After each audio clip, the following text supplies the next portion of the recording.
আজ চলে আসলাম উত্তরবঙ্গের আবাসন প্রকল্পে, আর সেটা হচ্ছে শাহানাবাগ সিটি। আর শাহানাবাগ সিটি কিন্তু নগার মানুষ এমন কেউ নয় যে চিনে না। আর শাহানাবাগ সিটি কিন্তু আমার বাসা থেকে যে অনেক দূরে তা কিন্তু না, একদম হাতের নাগালেই। আর সর্বপ্রথম কিন্তু আমি যখন এখানে এসেছি তখন কিন্তু দেখেছিলাম উত্তরবঙ্গের মধ্যে মানে নগার মধ্যে কিন্তু সর্বপ্রথম কিন্তু পার্ক হিসাবে এই একটাই ছিল। এখন হয়তো আশেপাশে অনেক ধরনের পার্ক হয়ে গিয়েছে, কিন্তু আগেকার পার্ক হিসাবে কিন্তু এই পার্কটা ছিল সর্বপ্রথম। আর এই পার্কে কিন্তু হচ্ছে আমি অনেকবার এসেছি। যাই হোক, আগের মতো কিন্তু আগুন যে এতটা সৌন্দর্য তা কিন্তু নাই। যাই হোক, যে পুকুরটা দেখতে পাচ্ছেন এই পুকুরটা কিন্তু হচ্ছে অনেক সুন্দর, মানে এটা হচ্ছে একদম সিটির সামনে, শাহানাবাগ সিটির সামনেই ছিল এই পুকুর।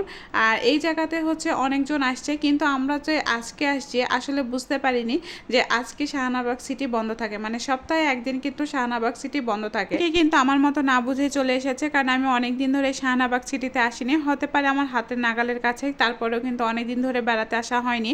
আমি কিন্তু আদৌ জানি না আসলে কবে করে বন্ধ থাকে, এই জন্য কিন্তু আজকে আমি চলে আসছিলাম। আর আজকে ছিল বুধবার। তো যাই হোক, বুধবার দিন কিন্তু শাহানাবাগ সিটি বন্ধ থাকে। যারা যারা জানেন না, আমার মাধ্যমে কিন্তু সবাই জেনে নিলেন।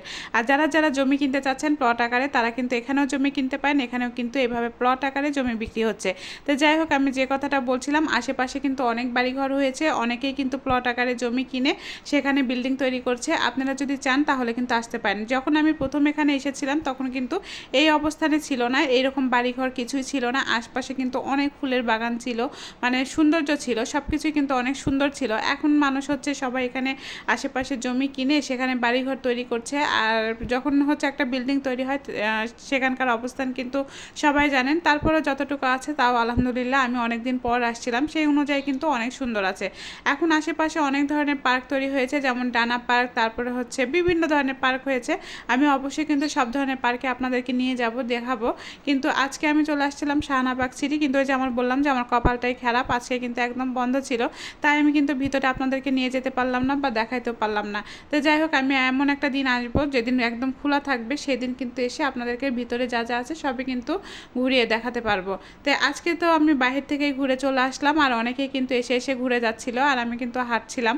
আর আশেপাশে যে ফুলগুলো ছিল সেগুলো কিন্তু অনেক সুন্দর ছিল। আর এই ফুলগুলোর নাম কি যারা জানেন অবশ্যই কিন্তু আমাকে জানাবেন। আমি কিন্তু যে সামনের যে লাল ফুলগুলো দেখতে পাচ্ছেন ওই ফুলগুলো কিন্তু নাম জানি কোলাবতী, কিন্তু আসলে কিন্তু আপনারা কি নামে ডাকেন আমাকে কিন্তু কমেন্টে জানাবেন। তো যাই হোক, আপনাদের কার কার ভালো লাগে শাহানাবাগ সিটির, আর অবশ্যই কিন্তু যারা নগার মধ্যে আমার ভিডিওটা দেখছেন তারা কিন্তু সবাই চিনেন। আর যারা বাইরে দেখছেন, যারা বেড়াতে আসতে চান, তারা কিন্তু বুধবার বাদে চলে আসবেন, কারণ বুধবারে কিন্তু শাহানাবাগ সিটি বন্ধ থাকে। আর যারা জমি কিনতে যাচ্ছেন তারা কিন্তু অবশ্যই এখানে এসে যোগাযোগ করতে পারবেন। সেখানে কিন্তু আপনারা ঢুকতেই দেখতে পেলেন সেখানে কিন্তু ফোন নাম্বার থেকে সব কিছু দেওয়া আছে। তো যাই হোক, আমি কিন্তু এখানে একটা বড় পুকুর ছিল, আর এই পুকুরের ভিতরেও কিন্তু আমি ঢুকতে পাইনি। এখানে আমার মনে হয় হচ্ছে মাছ চাষ করা হয়। আর এই যে দেখেন, এখন কিন্তু হচ্ছে শীতকাল, তারপরেও কিন্তু হচ্ছে এখানে আম অলরেডি ধরেছে। আসলে এই আমটা কোন সিজনে হবে বা কোন সিজনের আদৌ আমি জানি না। এর মতো এখানেই আমি শেষ করছি। আল্লাহ হাফেজ।